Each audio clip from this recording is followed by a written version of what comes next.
Let's go! We need to be multiple in our run attack. Today we are chatting about outside zone and the LSU run game. So we've focused mostly this spring on the LSU rushing attack because it was so abysmal last year. The Tigers are experimenting with different run plays. Now, the one concept that we have broken down the most has been counter. We've already done 3 different spring-ish video breakdowns on that. But now let's talk about outside zone or just zone plays in general. So the first thing I like about this design is there is some pre-snap motion. Caden Durham started over here. Now he moves over to the right side. And then you motion trade as green away from the zone run, which actually is just a quick throw to the outside to a receiver who obviously here is Aaron Anderson. So you have Trade S. Green blocking downfield along with Chris Hilton. So LSU had a love-hate relationship last year with outside zone. Part of it was the sequencing and the tells. So this happened quite a bit during the Tiger season when they motioned into pistol formation.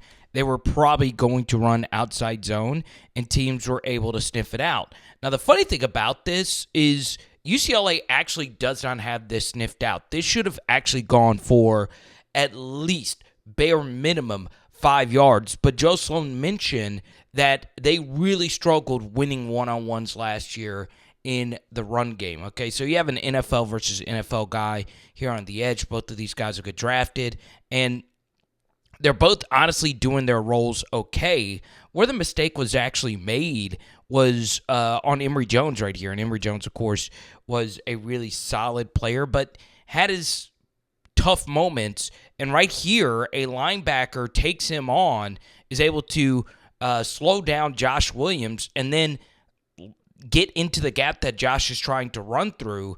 And that should have been a big gain. It should have been Josh Williams versus a safety pretty clean if we were able to execute a somewhat similar block. So instead of 5 yards, it's a 0-yard gain. Practicing the movement here. So the first thing about outside zone plays is you will get a lot of false start penalties from your offensive line because it is such a fast moving play. So you'll see that Tyree Adams jumps the gun here. And basically the reason why that's the case is because he has a very difficult block to execute. This defensive tackle-ish end-ish is in a 4-eye technique, and his job is to get to this opposite shoulder and shield him back this way. It's really difficult, even in a drill, even when you're not going at a gazillion miles per hour. But the good thing about an outside zone play is that it benefits a guy like Braylon Moore, who his game is very much modeled after Jason Kelce. Now, he's not a Jason Kelce type of player, but they're undersized centers more known for their mobility. And this LSU offensive line, it won't have as much meat as some of the other big LSU offensive lines in years past. So that was Paul Mabenga there. And another thing about outside zone is that a guy like Caden Durham and a guy like Harlem Berry, that type of run play is the type of run play you really want to get them involved with, right? Here's another outside zone rep. And what I'll do is I'm posting a film study breakdown on Patreon. Please sign up. And guess what? We're giving away a Jamar Chase jersey at the end of April, autograph from the GOAT himself. So let's break down this offensive line rep, the one you just watched. You have DJ Chester. This is a really tough block. He's obviously never blocking this player, would be the left guard. So now let's see how this gets passed off. There you go. Would you like to get a right hand right here to help out Cohen Eccles on this block? Maybe, but this honestly is fine. Cohen Eccles, the Weston Davis, and DJ Chester. So year 3, year 2, and year 2 players. Now, let's get another offensive line rep. Paul Mabenga gets to the next level right there on 77, Ori Williams. Interesting, okay? I'm still of the belief that I want Braylon Moore to be the starting center. we are doing a different play where there's actually a double team right here, and you're getting vertical, right? Zone, obviously, you're getting more at a 45-degree angle. This is where you're just getting vertical with your blocking. So this could be inside zone. It could be duo. Just a drill to work on, your double teams, passing off, and all that good stuff. And there you go. So this is an interesting drill, and one thing LSU struggled with, when they were blocking someone, they would at times get guys going backwards, but sometimes as an offensive lineman, you don't know which way the running back is going to cut, all right? So obviously the defensive lineman is going to know because his eyes are on the RB. So here, you're just working on sticking with your block, and obviously you don't want to get too carried away and get overzealous and commit a holding penalty. That was Tyree Adams right there. Let's see what Paul Mabenga does here versus Braylon Moore. That's a good rep right there. It's good stuff. And let's see, there's another one of these double team drills. Let's see what happens here. It's Weston Davis of Bo Bordelon.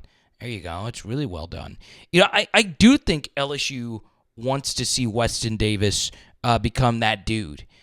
Josh Thompson, the transfer from Northwestern, I think he's going to be a big part of LSU next season. And that is just nasty right there. You're allowed to get your hands inside the shoulder pads, inside this chest plate, and grab on. Okay? The issue with this is obviously it's hard to get this fit just in general. That's the only downside really of this drill. But basically, this is just a feeling out drill. And in a perfect world, you just keep pushing the guy back vertically where it really doesn't matter. Okay, there's Solomon Thomas, the true freshman. See what Braylon Moore does here versus Ori Williams. It's absolute massive human being he's going up against here. There you go. That's good stuff.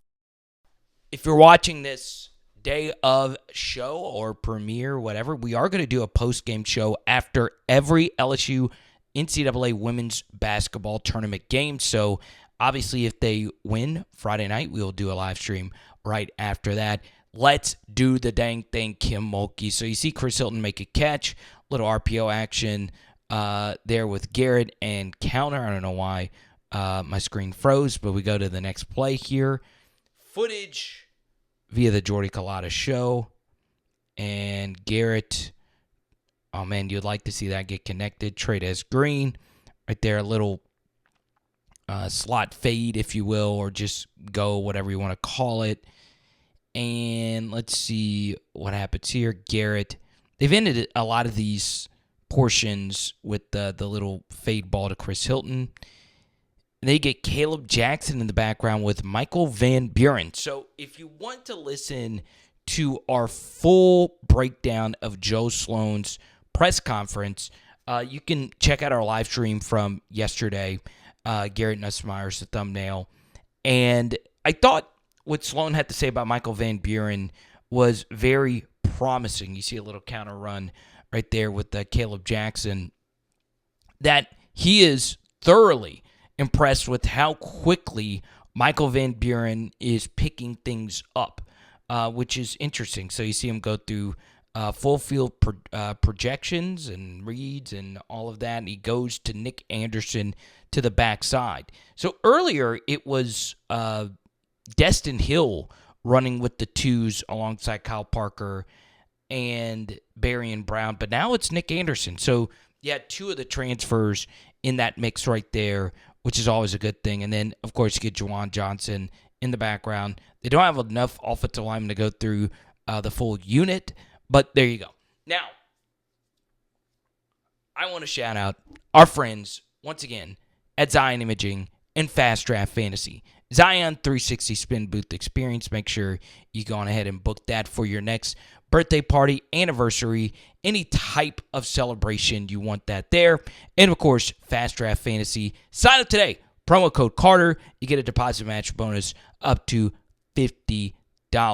Okay? So, there you go. We'll talk to you soon. It is Power Hour LSU. Boom! And tonight, we are doing Mahi Mahi Part 2.